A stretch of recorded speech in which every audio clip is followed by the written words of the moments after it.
Hey, everybody. Welcome back to Word Balloon, the comic book conversation show. John Suttress here. I am so happy to welcome our guests today. First of all, Chynna Clugston Flores, it's a pleasure to meet you, and I really appreciate you coming on, so thank you. Thanks for having me on. Absolutely. And our returning champion who forced me to dress like this. Like kind of a cross between if John Popper ate the IRS man. That's how I'm describing my look. It's Shelly Bond, everybody. How you doing, buddy? I am glad to see you read the email this week because Chynna, I don't know if you caught the show that we did a few weeks ago, but John and I for weeks planned our wardrobe. It was new wave. I wore my checkerboard dress and I spent a lot of money on hair and makeup, and John shows up just like regular John. I was very uninspired. Yeah, totally. Got it. Totally the nerd that comes to the mixer. Hey, does anyone want to dance? Is that okay? Is that all right? So yeah. Well, you made up for it tonight. Well, thank you, buddy. I'm going to switch glasses because I can't see. It's not conducive to a computer screen. But it's here we go. Hey, there we go. And by all means, yes, make yourselves comfortable. Fantastic. Look at that. Outstanding. When you take yours off, we put ours on. That's excellent. That's excellent. As you can tell from Shell's background, we're here to talk about Insider Art, the fantastic anthology that both of these fine people are editing, and it's for a wonderful cause. Shell, tell us the full insight on Insider Art. Yeah, sure. I'd love to. So a few months ago, you might recall, we were all stuck indoors, quarantined, observing the laws of the pandemic, which, by the way, we're still very careful, and we are still treating it as the horror show that it is because it's not over. But during the early days of the pandemic, I reached out to 8 editors, and we put together this massive, astounding compendium of comics, cats, and crafts, and 142 non-binary and female creators raised money for a wonderful group of female and non-binary comic book retailers.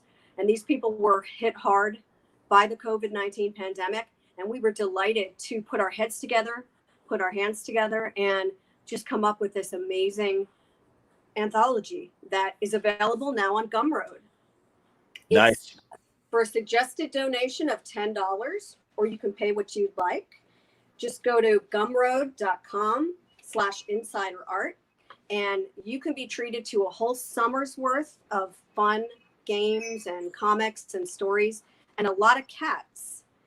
And one of the coolest cats who got involved, she was my first phone call as far as a writer artist, was Chynna, and she created our very first cat, who we deemed the house cat, and it's a tuxedo cat. So I'm going to pass it to Chynna so she can tell us, is this a cat that lives in your house, or was this a cat that lives in your head?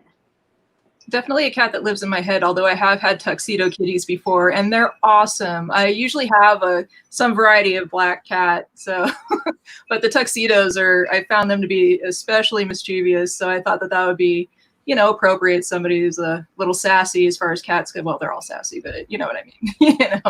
Has a little bit of a side eye going on and knows what's up. Chynna, if I may, Shell, because I want to throw up a question already from Charlie Lewis. Please talk about your Comic Blue Monday, which is my first exposure to your work, Chynna. Yes. Any new issues possible? So, okay, I have been getting a few personal messages recently too about that, and things have changed quite a bit. As you've noticed, comics are kind of in a bit of an upheaval right now, and so I've been thinking over it for a little while. What I plan to do in the meantime, while things are kind of recovering and getting situated, I'm going to start doing short Blue Monday episodes. Like one-pagers or just short stories, and I'm going to put them onto probably a Patreon that I'm going to start, so we can do some, funny, crazy stuff. It'll still be the same crew. They're still mostly in, sophomores in high school. They haven't really aged, kind of like Archie. Well, back in the day. kind of like us. Yeah. Exactly. Okay. So, but yeah, I'm really excited about it. I have, a bunch of stuff written. I always have stuff written, but hopefully that would gain a bit more momentum again, and maybe in the future be able to get the new series out, as well as Volume 4. Might have to do something along the lines of a Kickstarter, considering everything. But I think do it. Yeah. Yeah, absolutely. But I'm really excited. It's been, there's never a moment where I'm not thinking about the comic, and just to be able to do that, more or less full time again would be really just, I don't know, heart's desire, I guess. Chynna, So here's, yeah. For the listeners and viewers who weren't born back in the 90s, you just give us I know, right? Give us just a really brief, log line, what Scooter Girl is about. Yeah, Scooter Girl. And Scooter Blue Monday, sorry. Yeah, both. Okay. Please. Yeah, both, please. All right, I'm kind of terrible at that, but well, Blue Monday's a bit like I want to reference John Hughes. Can I do that still? Of course you can. Absolutely. John Hughes met Savage Steve Holland, and had a baby, and kind of a Better Off Dead type of thing, but not quite. I don't know how. Shelly, you read it. I mean, no, but that's awesome. You just named two fantastic '80s filmmakers, and especially, forgive me, Shelly. Good, yeah, I got to jump on the Savage Steve Holland reference, because the guy's been killing it in animation, but I miss his live action movies. Better Off Dead and How I Got Into College. All these great movies with John Cusack and everybody. What's that, Chynna? Yeah. Sorry. I love How I Got Into College. Nobody ever talks about that one anymore at all, and it's such a great movie. Yeah, so basically all those things mixed together with soundtrack. Obviously, you can't, you'd have to look up the music if you wanted to. It's not necessary, but it does kind of help move things along or give it more of a cinematic feel. It's highly recommended. Oh, thank you. To look up the music, right? Thank you, Eva. Yeah, I was going to ask, Chynna, are you going to put, and forgive me for not remembering, did you put playlists in Blue Monday, and should you go back to it and stuff? Yeah, absolutely. And now, it's a lot easier to kind of upload things or organize them. So playlists on YouTube, if you just want to, jump onto that, or on Spotify, I'll be posting links to those things soon. I'm still compiling a couple of them. There's so much music, and I have to weed out stuff I'm going to use in the future from what's been used and what's in, the current series. But yeah, so it'll be a lot of fun, and I'm really excited about it. And, I just really want to get the new series out. Because I honestly, I don't want to toot my own horn, but I think it's some of the funniest stuff I've written. I really, really want to share it with everybody. So hopefully we can make that happen. Absolutely.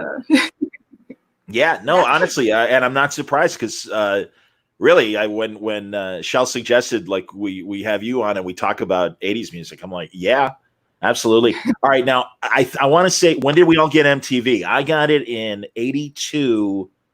It was the fall of '82. That's when suburban Chicago got wired for cable. So yeah, pretty kind of just a few months into MTV's existence. I know, and again, showing my age, but yeah, that's when I started. I was in front of the TV when it aired. I was 6, or almost 6. Nice. No, it was August 1st. I was 6 years old. I had no idea what was happening, and then everybody was yapping. And then I saw a video kill the radio star, and I was gone. That was it. Yes, awesome.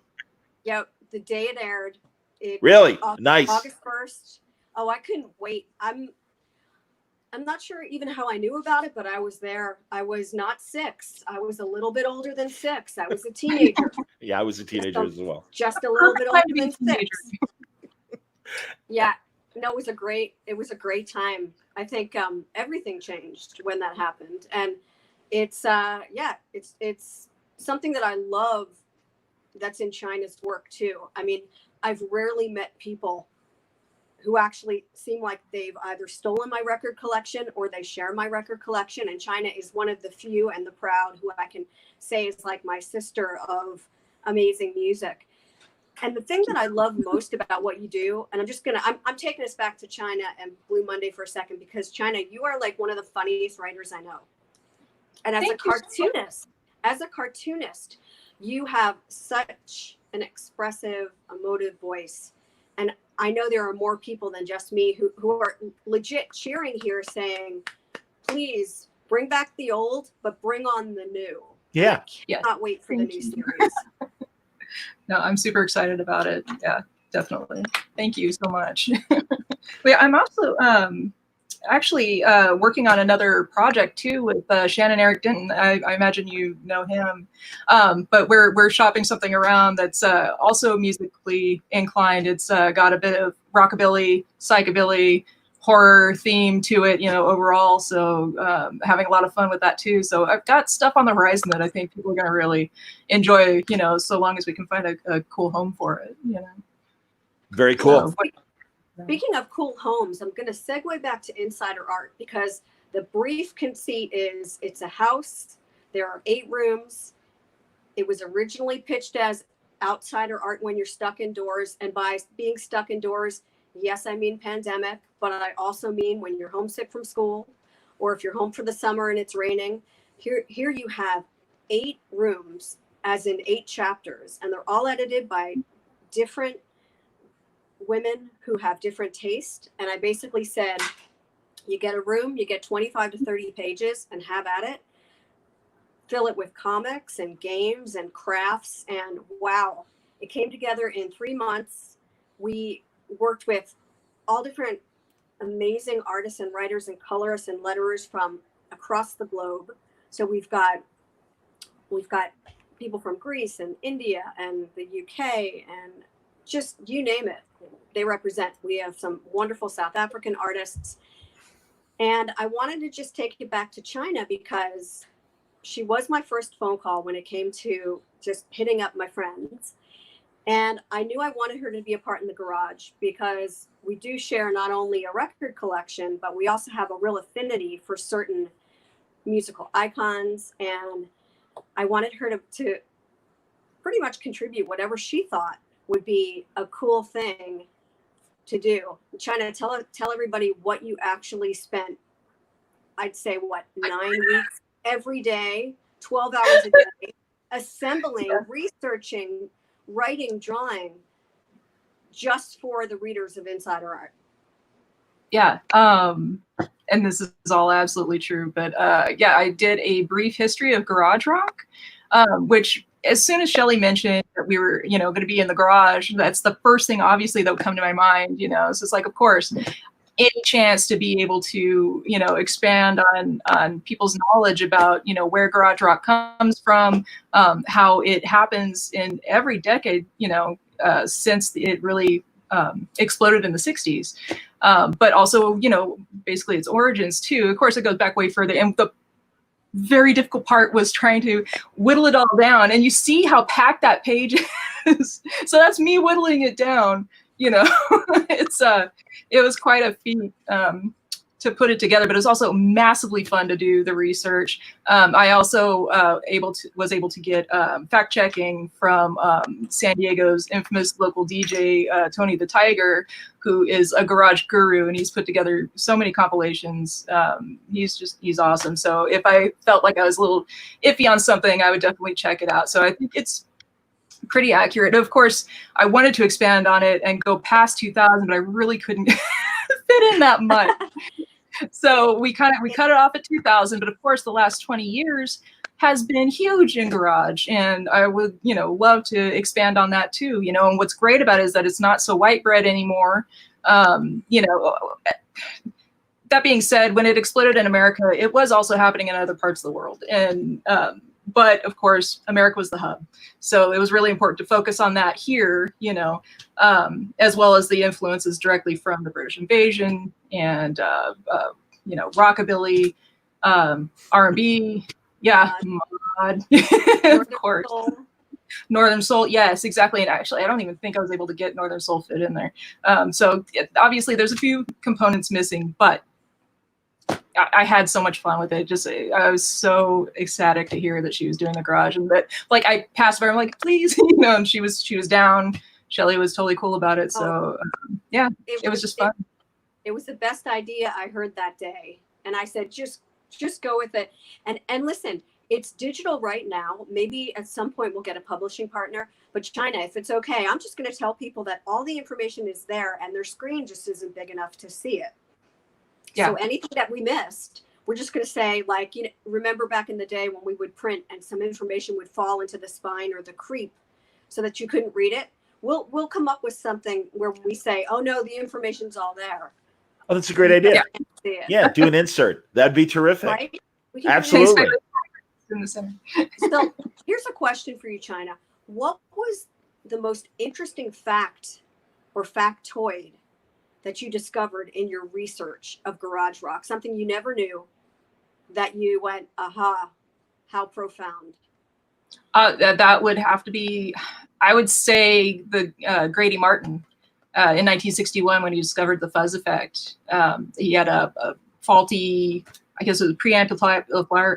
I can't even talk today. Sorry. It distorted his guitar, and it was somebody else's song. It was Marty Robbins' "Don't Worry," and it had this strange thing happen with it, but it was so noticeable. They left it in, and that actually kind of, I guess, kicked off the whole fuzz tone effect. So it was back in '61 when that transpired. I mean, it's so recent, but so much has happened since, and it's affected in such great ways, so much amazing rock since then. So that little mistake being, I had no idea, and I stumbled upon it. I did not know about that, so I was pretty excited to find that. I was like, oh my god, I didn't know where the fuzz came from, and you mentioned along with that reference too with Grady that Dick Dale and his surf sound obviously jumped on that. Yeah. I mean, yeah, and again, Marty Robbins, a country guy. Isn't it cool that, I mean, that's the thing. It's like the things that distill into rock and pop and garage rock and everything, like you mentioned, and I'm sure we'll talk about the mods. I don't know if you guys have had this conversation. I'm betting Shelly might have, but maybe you're not, Chynna. Dave Gibbons and the fact that Dave was a mod. Dave Gibbons was a mod. And I love. Absolutely. There's a bunch of mods in comics. Yeah. Well, his book, the Originals, was pretty much a love letter to his youth. And yeah, I've had many a fun discussion with Dave about what it really means to be a mod bird, etc. Did you edit that show, or did someone else at Vertigo? I did not. Karen Berger edited the book. Dave and Karen were old friends, but I believe Dave credited me in the book as perhaps fashion consultant or inspiration. We did have a few chats, and he did give me props or a special thanks, which I always loved. Dave, if you're watching, as you can see, I gave up the whole mod aesthetic. So of course I did not, once a mod, forever mod. But yeah, that was an incredible book that I think was just re-released through Berger Books, if I'm not mistaken. Yeah, I believe that's correct. And I've been telling him for years, God, I would love to see a movie because Quadrophenia needs a second feature to do it on a double bill. And it's and also I'm like, I again, one of my first conversations with him 15 years ago, I'm like, do you have when it was still unique? I'm like, do you have a playlist? And he's like, well, in my head I do, but I should put something together. And I'm like, yeah, man. Because it's so great. Okay. Next, in a couple of weeks, when we all get back together, we'll have Dave come on with us. It'll be a quartet. What do you say? He's been doing a ton of Zoom-like interviews, and he is like, "Can I have a bit of a break, John? But I promise by the end of the summer, I will come back." So we could talk about that. Is that your impression of Dave's British accent? That's my attempt at Dave's. Wow. Yeah, not good. I'm gonna have to talk to Dave about that. I've got problems with that, John. But I have problems with that, but not as much as I had problems with your lack of enthusiasm for the wardrobe from a few weeks ago. We'll talk about that later. All right, I'll order a thin black tie, maybe a keyboard tie to be appropriate. Okay. And I swear I got my sunglasses, but I'm gonna have to see the chat. And if I'm blind, I can't really operate here. Enough. So, listen, you got 3 more points than you got for the New Wave session. Back to Chynna for a minute. So please. What I wanted to say about Chynna's brief history of garage rock, I'm going to use brief in air quotes because for only $10, it's a suggested donation, but you not only get 270 pages of crafts you can make from the things around your house and comics you can read and chortle over. And I've heard John chortle, by the way, and I chortle. You need to hear it once. But you also get educated about garage rock. And I think, Chynna, your double page spread is a masterclass. So thank you again for that. Yeah. It's amazing. Totally. A little bit a little bit later in the show, when we get bored, I said when, not if. I should have said if, but when we get bored, Chynna and I are going to quiz you, John. We're going to do a trivia. If you'll recall, we did a trivia last time we got together and I won, but I still offered to send you the prize.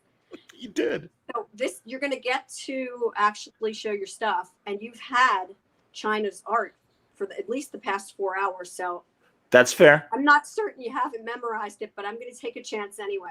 I will take the test. And also I have to admit, and forgive me for tooting my own radio horn, but my first job in pro radio, I worked at an oldie station. We absolutely specialized in 60s rock.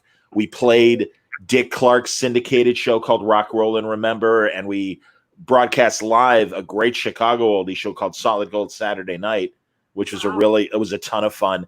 And so, yeah, no, I am steeped in my 60s oldies, and I love garage bands. And I love the history of music. You know what I'm waiting for? Tommy James of the Shondells, of course. I really can't wait for the movie they're making about his life and career, and about Roulette Records and Morris Levy. Morris Levy was like kind of the mob guy that ran Roulette Records and would screw artists left and right out of royalties, but they toured. So it's interesting. Like Tommy James doesn't, it's like, it was what it was.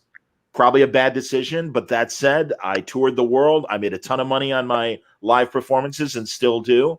And yeah, I probably sacrificed several million for Hanky Panky and Dragging the Line and Moni Moni and all those great songs and stuff. But it's fascinating. And really, I that label in particular, but all of them, because so many of them were fly-by-night labels. I love the Jan and Dean TV movie where they show them making, I think, Jenny Lee, their first song, like literally in a garage and recording it in a garage and stuff. And it just that whole movement of people just getting it. And also maybe you guys saw it too, because like I was talking to Brian Bendis about his oldest daughter, and she was so excited by the game Rock Band that a bunch of kids like her age, and also maybe the movie The School of Rock from 15 years ago. Sure. But they all really got inspired to like do that and start playing music. And it's like, we're back at the beginning of the pendulum. That's fantastic, man. And I think you hit on something. You hit on something really. Oh no, you hit on something important, and that's it wasn't just about the boys in the band. And Chynna, one of my favorite illustrations from the double page spread is the shot of the girl with the guitar. Bring it back up. Yeah, that's the thing. The female-led bands, of course, were treated more as a side act type thing, not taken very seriously, as they should have been.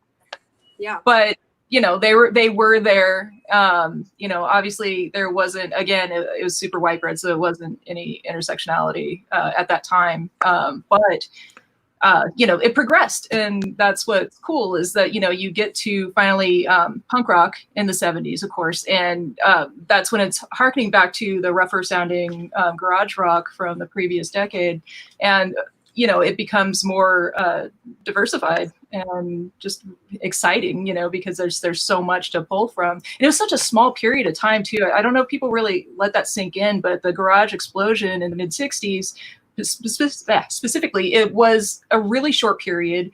I mean, you see how fast, just looking at the Beatles, they go from, doing I Want to Hold Your Hand to, Sgt. Pepper's. And it's only a matter of a few years, so I don't think people understand how freaking quickly it was going. So there's a point where they had to come back to it at some point musically, because they were progressing at a certain rate, but then they're like, hey, wait, I don't think we really got to explore everything that we wanted to. So go back. And that's why I think it keeps coming back every decade in a new incarnation, because there is a lot to explore. It's fantastic.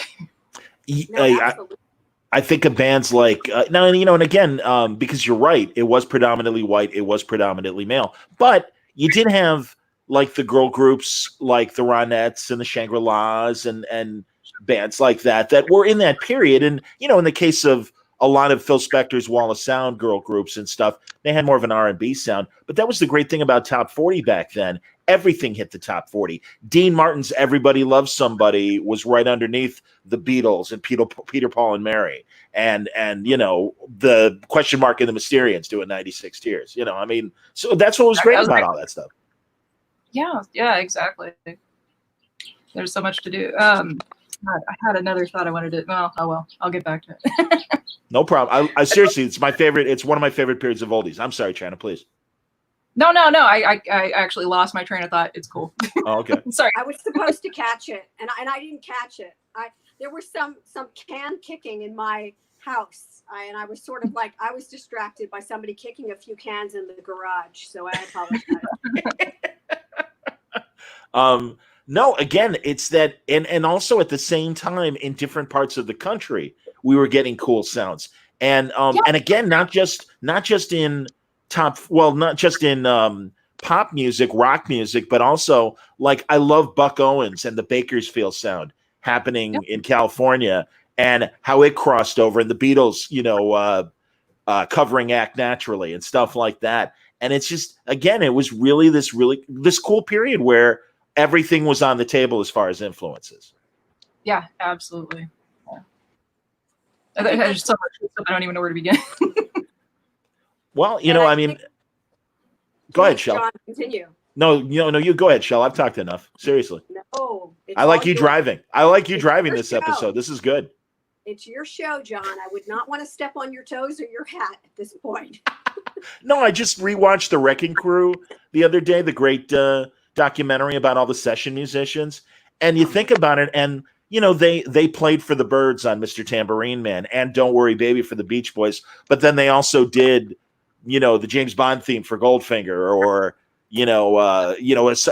Frank Sinatra and Nancy singing Something Stupid, and they're the same musicians, and they were able to adjust to every type of music and kick ass. And I know that kind of goes against the idea of the garage band, but it's just what was happening alongside the Kingsmen doing Louie Louie, or was it the Swinging Blue Jeans that did Hippie Hippie Shake? The Swinging Medallions? That wasn't a favorite of mine, but well, it was all those faux Beatle band garage bands, like the Knickerbockers did Lies, and totally sounds like a Beatles song, things like that. That's another facet of garage bands that I really love, is the sound-alikes that came out and had hits.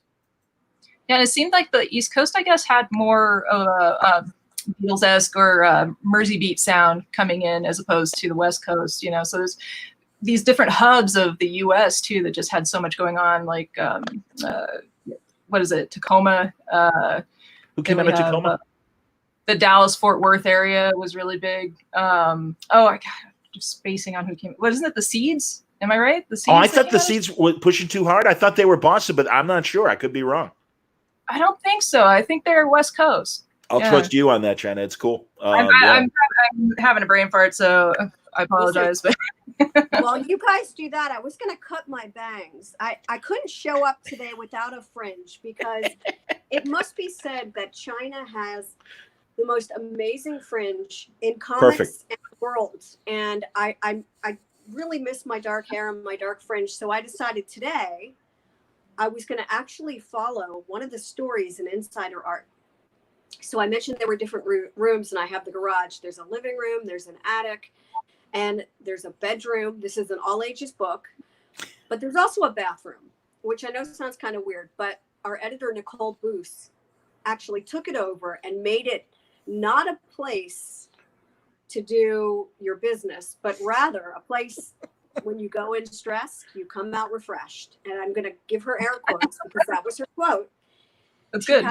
One of my favorite stories is about how you can actually trim your own bangs, because let's face it, even John explained a horror story about what happened when he tried to, he's wearing a hat for a reason, ladies. Yes, let's be honest. Exactly. It's the truth. My bangs went this far down, and I would step out of the shower and I couldn't see. So I'm like, all right, I'm going to take a chance. Yeah. And I gave myself a Mo Howard, and it's okay. Yeah. And I could brush it back, but I should have had the book. Now you have Insider Art. Yes. The story is written by Lindsay J. Bryan, and the story is written by MJ Kremer, and it's drawn by Lindsay J. Bryan. They're a wonderful team, and you will be able to do this and get this, and unfortunately not get that, because Chynna has like the trademark on the quintessential mod fringe, but I didn't want to show up. I did not want to show up less mod than Chynna. I like spent it. about 10 hours No, today so with my much. sewing scissors, cutting every single, and here I am. Hey, man, I'm so jealous of your dress, by the way. So I got to do the thing again. Don't let this happen to you. Go on. Exactly. We won't. The dress has not been worn for 2 years. It's sad to say, you know, as you guys know, we're working from home now. So who are you dressing up for? Well, we had a reason tonight. We have this chat and dance party. So John, thank you for having us. Let me just say again, we salute you. Thank you again for your time and for sharing your evening with us. We know you're a busy guy. Oh, please. Guys, honestly, I was so excited to talk about this subject with you. And Chynna, honestly, as a longtime fan of Blue Monday in particular, it's great to finally have you on and have this conversation. Another question from the audience, and Eva has another good question. What's our favorite song to karaoke and or rock band? I've mutilated the girl from Ipanema several times. Nice. It was a pretty bad experience. That's a I still crying, I'm killing it, but not in a good way. How about you guys? Can I tell a really short story about the girl from Ipanema? And this is another reason why I think Chynna and I were like sisters separated at birth. So the girl from I've never tried to sing the girl from Ipanema. I cannot carry a tune to save my life. But when I got married, my father is a musician and he is really into big band.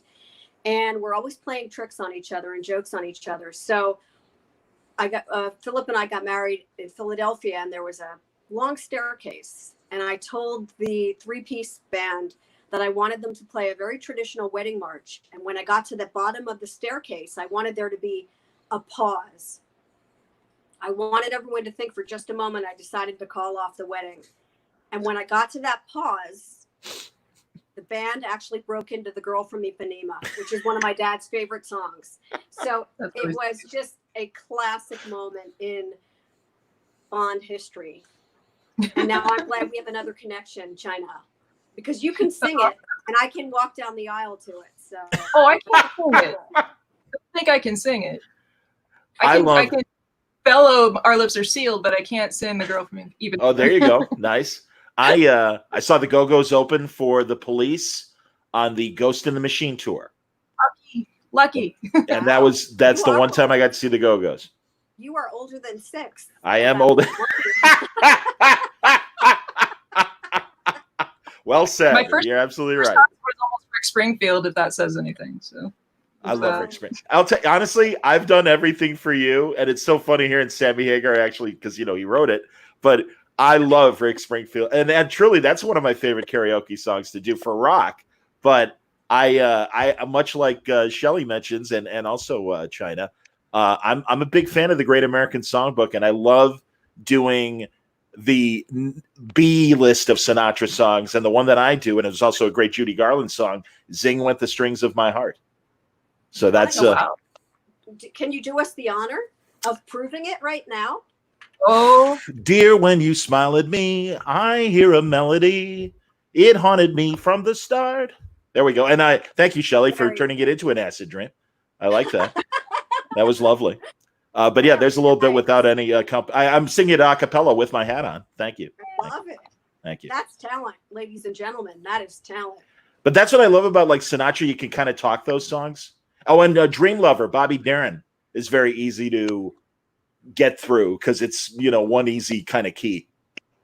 How does it go? Can you Every night I hope and pray a dream lover will come my way. I do like that song. Yeah. Yeah. See? And again, easy key. It's like, all right, don't strain yourself, we're not I'm trying to think, we're not Frankie Valli's. We can't hit the high notes.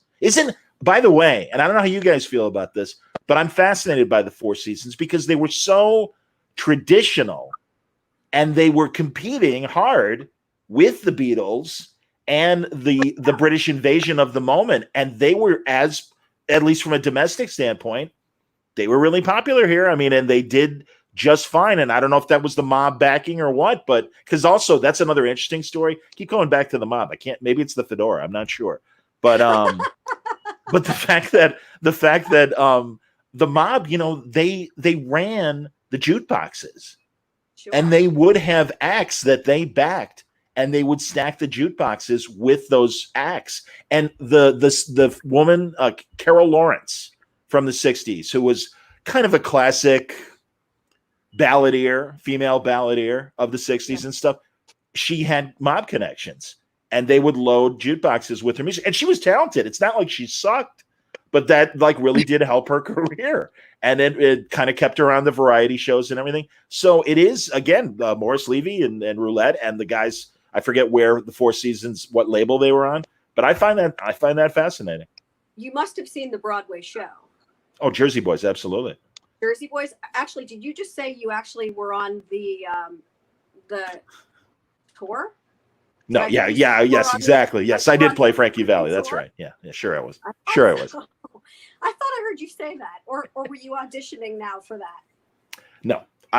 We had the cast. We did have the touring cast on our Chicago station. That's another thing. Now that my first job was downstate in Central Illinois, but eventually, I spent 30 years in Chicago radio, and the first 15 of them or so was in music radio.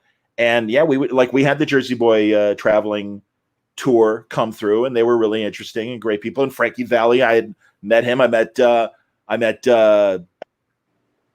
Frankie Avalon as well. I was going to say it is also Frankie. Yeah, Frankie Avalon. He was great. He was touring with Tony and Tina's wedding, and I got to sit down with him and like tell me everything about the beach movies and how much, I'm like, they looked like amazing fun. And he goes, well, it was a grind making them because we'd make them in like 2 weeks. And he said, but yeah, it was a lot of fun. And he goes, yeah, the bands would hang out and they would play beyond what they had to play for the movie and stuff like that. And, Dick Dale's in there, little Stevie Wonder's in there when he was still like 15 years old or whatever. Amazing. I love that stuff. Did they do How to Stuff a Wild Bikini too? Was that one of theirs? Yep. And Beach Blanket Bingo. Beach Blanket Bingo. The other How to Stuff a Wild Bikini. Buster What's that?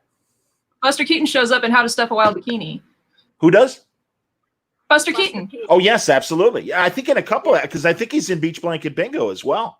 And William Asher, who was married to Elizabeth Montgomery at the time, he was the producer director of a lot of those. And they'd get little cameos. And there's even a Elizabeth Montgomery cameo in one, and Boris Karloff. And I mean, just crazy stuff. And Vincent Price would be in one, or Buddy Hackett, Don Rickles, Muscle Beach Party, another classic from the genre. And then the other night on Turner, they ran Ride the Wild Surf, which was because all those Frankie and Annette movies were made by American International Pictures, which was totally a third-tier drive-in kind of movie studio, not one of the big ones. But they saw the success of those movies, so Columbia made Ride the Wild Surf. Janet Dean is in there. I know. We'll get back, Shell. I promise. As I'm telling my story. I'm just laughing. I'm sorry. I feel like you are. Tell me. It's okay. John, I feel like your doppelganger is in the closet.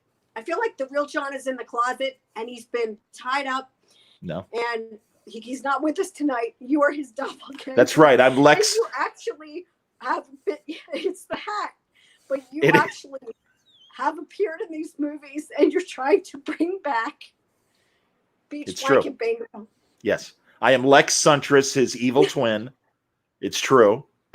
And yeah. Well, what's the story with your tag? Are you in the tubes? I didn't know that. I know Fee Waybill. Come on, that was totally for you guys. Are you kidding me? Absolutely. I totally caught that. I was we've broken Shelly. I love it. That's fantastic. I'm making her cry. That's fantastic. All right, Philip, don't get mad that I made your wife cry. I'm sorry. Oh my God. Oh, he's coming after you now. He's gonna be hitchhiking to Chicago. He's gonna get you. I understand. Boy. But yeah, I totally did Fee Waybill as a tubes gesture. Absolutely, man. Because I'm as much of a new wave guy as I am a garage band guy. No, I love it. Shell, I told you and Chynna, I'm sure this was. Did you work at your college radio station? Which one of us? I did. Chynna. I wish, but no. No? Okay, because Shelly and I did. And that's why I said, I'm like, Shelly and I would have been friends in high school or college. Absolutely. Because we did the same stuff. Absolutely. So I was such a snob. I don't know. John, again, we're going to have to take this off camera. Perhaps we would have been friends-ish. Wow. All right. Fair enough. I'm thinking about it. I understand. I want to ask Chynna a question about working on Insider Art. Yeah. what was your favorite image to draw in your double page spread, brief history of garage rock, and why? Was it the amp? I mean, because I love the little illustrations you did at the bottom. I want those boots. John, would you mind if we actually, I was thinking, just to celebrate this wonderful chat we're having, I was going to actually hand make those boots that say Fab. Would you wear them? If I make them, will you wear them? I got big feet, buddy. That's a lot of material you're going to have to sew together. I'm a size 12, wide. So, like Frankenstein I want boots. to keep your personal details out of it for now, but I will definitely talk to you later. It would be my pleasure to wear. I'm going to make a pair for Chynna, and myself, I'll make a pair for you. Yes. I like it. I That's awesome. like doing the girl with the guitar, but I also really enjoyed doing the mini portraits of the Beatles and of Little Richard and Buddy Holly and they were fun. Richard Valens. Yeah, really fun. So the nice thing about drawing digitally, you can zoom in a lot, so you put way more detail than you need to, but it ends up being a lot of fun. So. Do you draw on Wacom and everything now, Chynna? How long? Do you draw digitally?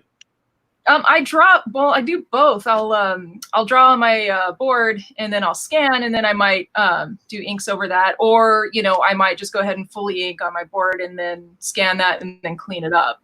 But I'm inking more and more on I have an ancient Wacom tablet. It's like an Intuos 3, but I'm working on that, and I'm starting to ink a lot more in like Clip Studio. And I'm just dying to get iPad Pro one of these days, so I can. I think I'll be faster doing it digitally because I'm left-handed, so I smear the shit out of everything that I do. So it's pretty bad. So it takes forever to clean it up, and I'm already not like the quickest person because I get so OCD on everything I work on. Yeah, obviously, Shelly, you've witnessed it. So but I work between the two. Sometimes you just need to use your hands and do the more tactile stuff, and it's kind of cathartic, depending on. Sure. Absolutely. Now, Chynna, if you had to pick your favorite mod revival, would it be 1980 or 1993, 94? Oh, well, because I missed out on the earlier one. Both of the early ones, I got in with the third wave of them. I'd have to say, I love the whole. Yeah. Like 5 in 1980. John, I was on the radio. I think John was 45 in 1980. I was exactly being 85 now. I was 45 back then. No, I was a massive in high school, massive ska fan. Loved and also in the 90s, I guess late 80s, like when the Untouchables and bands like that kind of happened, and God, who else of that period? With the Paisley Underground and stuff like that too, happening at the same time. Yep. There's a lot going on then. But also, go ahead. Sorry, go ahead. No. I was going off on a tangent about like shoegaze and everything, like 89, 90, like that whole area too. I love that, and then it kind of goes into like the baggy, and then you get into Britpop, and so I have a fond, like I love Manchester, and that it kind of segs into. Well, that whole era was incredible. The whole Manchester scene.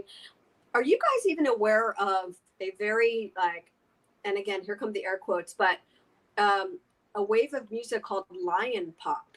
Did you guys hear about Lion Pop? No, tell me. What's that? In the time between Manchester and Britpop, there was Lion Pop, and I know a lot about this from reading The Enemy and Select, of course, because I'm still a snob about music, but Will Potter, who is the bassist of the Cud Band, was part of a group that he said was called Lion Pop, that were sort of the precursors to Britpop. So they actually, the Cud Band had quite a few songs that were popular, and they were hoping to just segue into Britpop, but sadly they just didn't make it into that scene. And he's told me many a story about that time period, right? Like maybe 89 to like 92, probably before Elastica and Suede. But I love hearing his stories. And man, if you don't know that band, check it out. It's called The Cud again. And I highly recommend it to both of you. And also the real version of John that's in the closet, who I think would like it. in addition to the doppelganger we're speaking to, they're tremendous. They did a cover of the Kinks' Lola, which I think really put them on the map. And it's phenomenal. The singer is Carl Putnam, and he's just, wow, he's got some pipes. And Philip and I just saw them play live. I think Philip has seen the band live a few times because he knew them back in the 80s, but it was my first time. And wow, for a bunch of old guys, they really can still play live. It's great stuff. That's cool. Chynna, have you been watching any, like, I was telling Shell the last time we talked, and of course our mutual love for Paul Weller, that I just love what he's been doing since the virus, that he's performing his songs acoustically, you know, on his staircase. And also, there we go, atta girl.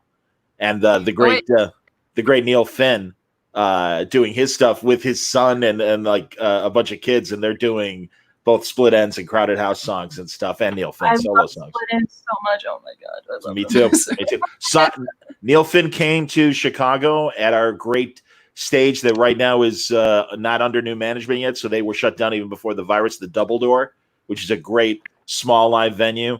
And he played on my birthday. I want to, God, again, this is over 20 years ago, but it was fantastic. And it's great because a lot of songs from that session have wound up they were MP3s in the Napster days. And I've seen videos pop up on YouTube of those performances. Wait, so I'm like, I was there.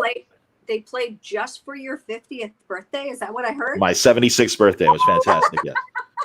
Yes. I had my AARP card, so I got in right in the front. I got a complimentary orange juice, no vodka, sadly, but you know. And Chynna, just so you know, when before I even met John a few years ago, someone said to me, "Don't tease him. He gets real uppity. He gets really angry at people when they tease him. He doesn't have a good sense of humor. Not at all. He's not quick on the uptake. Very slow. Very slow."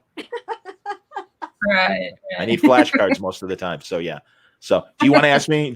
Should we get into the trivia? Do you want to try and do that?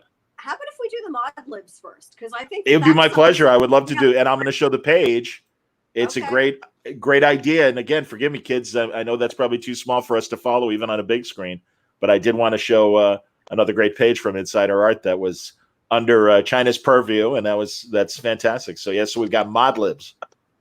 We do, and I just wanted to be known that Chynna actually did these hilarious caricatures of us specifically for this page. And I'm not going to lie, I was so busy assembling and designing the book that this was the absolute last thing that was uploaded. And we hit our deadline by the skin of our teeth. Chynna, do you remember those last moments when I sent it to you to just give it a quick look? Yeah. I was like, oh shit, I gotta read it real quick. So here we go. Chynna, do you want to tell everybody who's listening to us and looking at us just quickly what Mad Libs are, so then I can segue into the Mod Libs? I can try. I suck at summarizing. Anyway, Mad Libs are these little bits of text that we used to take on these pads and do them for fun, where you take a sentence and like an adjective is left out or a verb. And so you have the sentence and then you fill it in, or actually I think what you do first is you ask for all of those first, right? And then you insert, then you hear what the sentence is and what ridiculous words you chose to fill in those blanks. And you end up with a really usually hilarious storyline that you wouldn't have expected in the first place. So.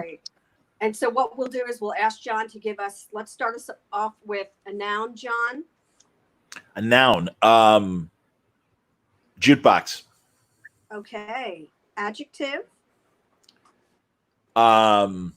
Describing the verb or describing the noun. I do the same thing, dude. I'll tell you what, why don't you both shine it? If you have an adjective, John's a little slow tonight. Yeah, nostalgic. I don't know.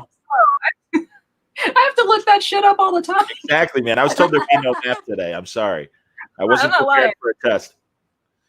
What? Oh, I'm sorry. Adjective. Who wants to throw an adjective out in the air? Was it nostalgic? Wouldn't that work or no? Oh, sure. Sorry, I couldn't hear. No problem. Okay. We're all talking at the same time. I know. I'm sorry. All right. And then I need your name. My name? Yes. Sure. Lex or Fee. Lex, Let's and say Lex. a friend's name. Do you have any friends? Luther, the Brainiac. I don't know, Brainiac. No, I think Luther's good. All right, fine. And then a verb. A verb, running. And another adjective, your favorite. Shiny. I like it. That's working. That's going to work out well. A noun. A noun. Chynna, you can just chime in because I think you're a little quicker than John. Yeah, And first you're a place. little younger. Exactly. You're a little younger. Sunset. Turntable? I don't know. I need a noun and I need a verb. Sunset Strip. Okay. And a verb. I'll tell you strip for the verb as well. All right. Another noun and an exclamation. Another noun and exclamation. Well, I guess Excelsior would be appropriate for a comic book podcast for an exclamation. Oh, okay. And We'll do that. And another noun. And another noun. And maybe next time, Chynna, we'll do like a breakfast show. It's late in Chicago. Also, John is drinking something and didn't offer us any. It's water. All it is water. I went from sparkling water to tap water. That's all. Was that vodka? I get dry fast. Was that a Russian vodka or was that an American vodka? Oh, I wish. Good Lord. All right, let's say I've got a full glass of Grey Goose in front of me. That'll be fine. Sure. All right. I need an adverb now. An adverb. I'll give you slowly. Quickly? Slowly? Quickly? Okay. Slowly. Slowly. And another noun. I need a noun from Chynna. Let's see. I heard house. Did someone 45? say house? I don't know. How about verb? Schlepping. Schlepping is a good verb. And another adjective. I'll take sparkly. All right. One more adjective and we've got it. And Hi, Franco. Franco just chimed in and said Johnny probably has the answers in his hat. So we're to call you Johnny now. He does call me Johnny. Several comic people do call me Johnny. I always feel like I need a leather jacket on, and that's tell me don't come back to town with a name like Johnny. I had a girlfriend that used to call me Johnny. I'm like, it doesn't work. I'm not a Johnny. Sorry, you're not a Johnny. I know, I'm a Johnny. Right. I know. It's very boring. Johnny, we need an adjective, Johnny, and then we're going to close this out. I'm going to read it. All right, another adjective. Clean. Okay, you ready, everybody? I want a drum roll. I'm going to read the paragraph. Besotted by 60s mod jukebox and nostalgic legends, Lex and Luther attempt to run the shiny lifestyle in the 21st sunset. And why not? They both strip at home as freelance houses and cartoonists respectively. And there's always a reason to put on clean attire. You've never heard of slowly dancing to records in your living door or schlepping up and down on your 45 while wearing your sparkly pajamas all day because you can. Because you can, Johnny. Because you can. Man, all right, let's spoken word snap for Shelly's spoken word performance there. That was beautiful. I should have done it. Seriously, man. That's excellent. That's true. Very demonic, honestly, Shell. I like that. That's fantastic. It's my frozen camera look. All I see is red with pinpoints for eyes. That's all I want to say now is you guys take it away. I'm going to take a soda break while you guys talk about me. While we talk about you? Okay, that's fine. Excellent. What do you like about what don't you like about Shell, Chynna? I think she's great. Let's not go there. Let's not go there. Wait. Eva's saying sparkly pajamas sound good. They do sound good. Sparkly. That should be the name of the I don't know if we can talk about that. I was thinking the mod circle or the Target pajamas. Are you guys watching Laurel Canyon, that documentary on Epics? Do you know about that? I saw the trailer for it. John, some of us actually work for a living. I understand. I'm a bum. I'm a bum. During the pandemic. So no, not watching as much TV as usual. Really spent most of the past 3 months putting that beautiful compendium together. Shameless plug. It is beautiful. Tell us about it, John. It's amazing. It's the history of Laurel Canyon, that area of LA where all the great music was being made in the 60s, and all the folkies and the California, sound where it came from. And I mean, his band's as diverse as Buffalo Springfield and the Monkees and Joni Mitchell and all these, the Byrds were there and everybody. And it's so cool how they all were hanging out. Frank Zappa was there with the Mothers and everything. And it's amazing. And Henry Diltz, the great rock photographer, started in a folky band and then kind of, transitioned into being the great rock photographer that he was. The Doors, unbelievable photographs, great recollections, great archival interviews, because Peter Tork is represented on there. And, a few others that have, Roger McGuinn, who have since, he's since passed and everything. But it's amazing. And I know a few years ago they made a film documentary about this. This is a series, though, on Epix. And I've only seen the first 2 episodes, but it is so great. It looks really good. I'm going to have to check it out for sure. I John, I have to ask, do you have some musical background? I feel like you've probably got like a keyboard next to you, and you seem like you're dying to break into like songs. Do you have some musical training?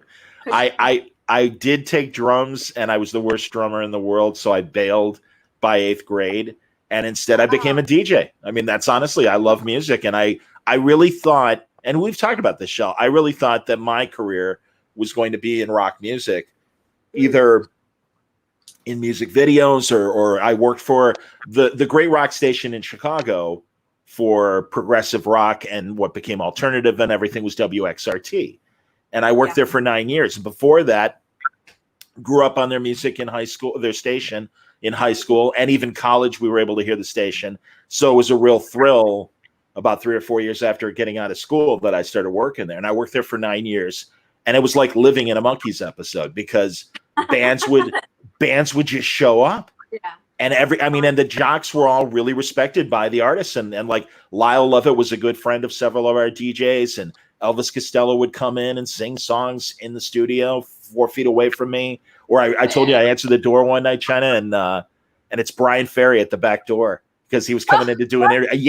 Yeah. And it's just like, we fight over Brian Ferry. We both. This is how we feel about Brian Ferry. Just when Chynna just went, oh, yeah, seriously. That was no hyperbole. We both saw Brian Ferry last year when he came to California. Chynna didn't tell me she was going to the show that was in San Diego, right, Chynna? I didn't realize. She didn't want any competition. I had no idea she was seeing the show. I saw the show by myself out here in LA at the Greek. Oh, wow. I was hurt that Chynna didn't invite me to her show to see Brian Ferry with her. And then I found out that she was afraid that there would be competition, because there were no other women over 50 at that show swooning over Brian Ferry. It was just Chynna. It'd be Chingasos. We'd have to fight over him pretty badly, I get it. No, he's amazing. And seriously, there are some venues around the country that I would really love to see shows. I mean, we're pretty spoiled in Chicago. We've got great venues, both small and big. But I would love to see a concert at the Greek. I would love to see Red Rocks. Has always been my hope to eventually go down there. And I love that YouTube Live from Red Rocks album from the 80s. That was one of my favorites. Oh, that's good lighting, Shell. That's good. Thanks. I thought, it's getting late. What's up? It's getting late. I thought, let's try a little bit of violet light. This is her interview with the vampire lighting. I like it. That's very good. Oh, thanks. Are you trying to tell me something? Chynna, favorite live show ever go? Oh, God, that's tough. Adamant.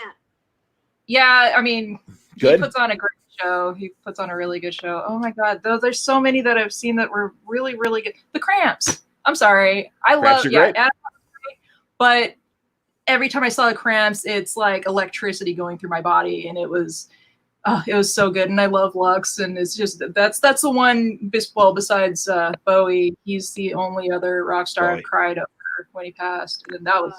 Which Bowie tour did you see? What's that?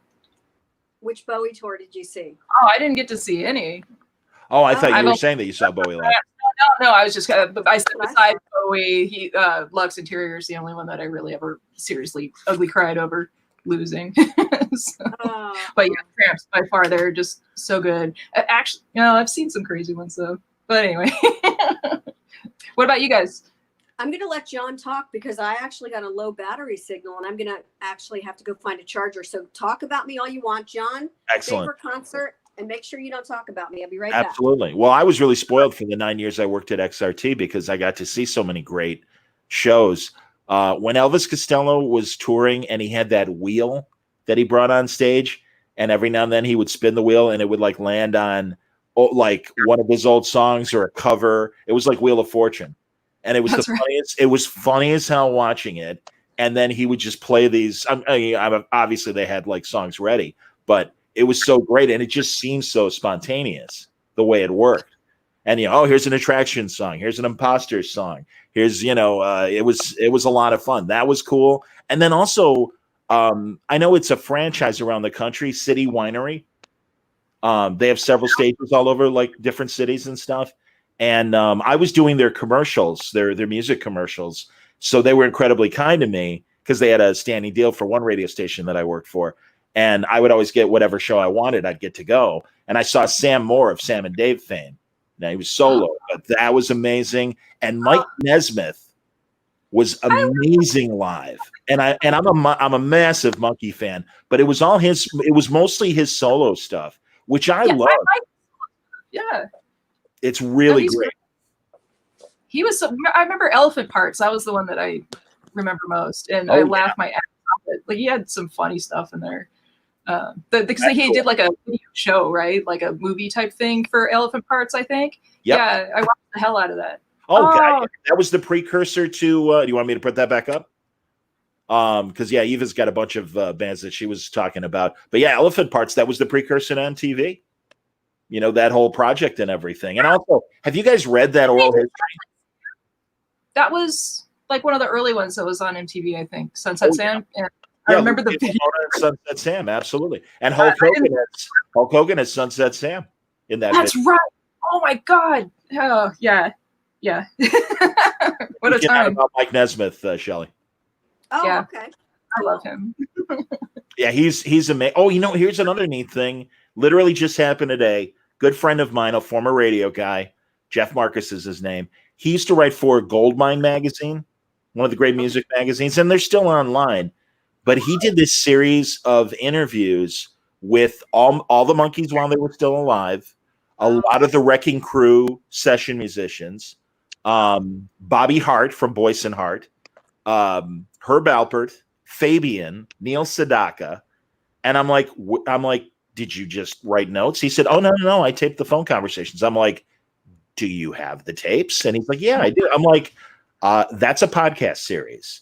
Get off your ass, find those tapes, send them to me, and we're going to make a podcast series out of this. Wow. And we're going to do it. And it's amazing. Seriously.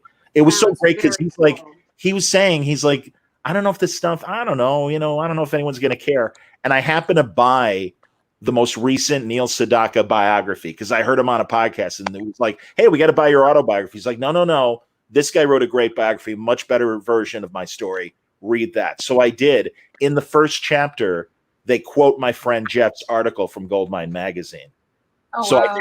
I take a photograph of the page and I text it to him. I'm like, get off your ass and find those interviews because I'm telling you, people will want to hear this stuff. People will come, Ray, to quote Field of Dreams. They'll come.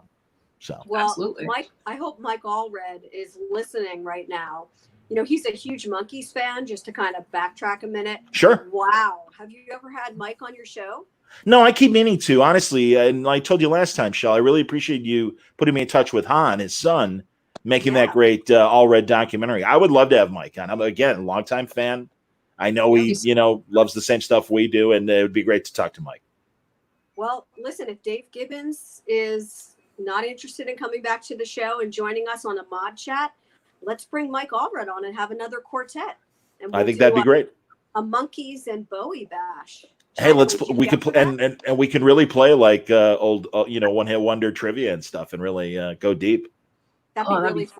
because I think we're already over an hour at this point. I was going to say, if you guys want to wrap up, it's cool. It's fun. And it's been a blast. Oh my God. Jen, seriously, always great to talk to you, Shell. Lovely meeting you, Chynna. Again, I'm so and really so happy to hear that you're thinking about bringing Blue Monday back. And obviously, you've seen the people say it as well, how much they want to see it. So yeah, it's very encouraging. Thank you so much. Absolutely. So to wrap up, Insider Art. I mean, we see the logo, but again, remind people where they go to buy it, Shell. Yes, Insider Art is available right now on Gumroad. All you have to do is go to gumroad.com/Insider Art. For a suggested donation of $10, you get 270 pages of comics and crafts and cats and games from 142 female and non-binary comic book creatives from all over the world, including the magnificent Chynna Clugston Flores. Thank you. Yay. There's so much good stuff. Seriously, you got to pick it up. It's going to be so entertaining. I mean, you're stuck inside in the summer anyway, why not get this awesome book? I mean, it goes to a great cause. It goes to a great cause. Most important. Right. I mean, the donations all go to the Insider Art Fund that supports female and non-binary comic book retailers who have been hit hard by COVID. One of my favorite things about this project is that a lot of us don't have expendable cash right now. So many people are unemployed. So many people are scraping by. People donated their time to work on this book because a lot of us don't have the cash to donate. So if you have $10 or you have $12 and you really want to help support people in the comic book industry, I hope you'll consider this project because it was a labor of love. And there are so many people who are grateful to you if you'll go check it out. So thank you again, John. It's been fun hanging with you again. You did better this time than last time on your mod libs and also on your sartorial offerings. So thanks for the hat and the pin. I'll be in touch about the shoes. And I can't wait to get my shoes. I look for, again, size 12, wide. All right, let's. Yes, okay. My assistant has written it down. Thank you. My assistant will be in touch with your assistant. We'll be working on the shoes. I'll have my elves work on the shoes. That's excellent. Chynna, you have another deadline with me. Chynna and I are actually working on a secret project as well. Great. Yes. That may or may not have a scene where someone is wearing mod pajamas. I felt that. I'm like, should I mention it? I don't know. But yeah. All right, good tease. When you guys are ready to announce, you'll come back and we'll do it. And yes, if you want to reconvene for another music chat, I've been throwing it out there to a lot of creators. We don't just have to talk about whatever you want to pump as far as a product. I want everyone to do well, and I'm happy to promote. But if you just want to have a fun hangout, chat about whatever. We did it today with GarageBand, some great music from the '80s. It was a pleasure. So thanks, guys. Thank you. I'll post a Spotify mix too of the brief history, and I don't know, maybe I can put a link underneath this if it's available somewhere. Or I don't know. Anyway. Actually, we can post it on the InsiderArt.net website, Chynna, and we also have each of the editors on Insider Art gave me a suggested soundtrack, which didn't make it into the book per se, but we will be posting those things on the website. And also keep your eyes peeled because we have a Spoonflower fabric jam where we took 32 cats and I assembled them thanks to Photoshop to form fabric that you can purchase in the coming weeks. So keep your eyes peeled. I know, John, we're gonna make you a fabric hat to wear next time. I needed some new needle points, so that's terrific to hear. I appreciate it. That's wonderful. Excellent. All right. Take care. All right, guys, be well. Great seeing you. Take care. Thank you, Shell. Thank you very much. Thank you, Chynna. Be well. Good seeing you. And everybody, thanks a lot for hanging out. I hope you enjoyed it. I'm Fee Waybill, formerly of The Tubes. No, I'm not John Popper, but it was great talking to everybody, and I hope you enjoyed it. As always, thanks a lot for hanging out on another Word Balloon Live. And as I always end every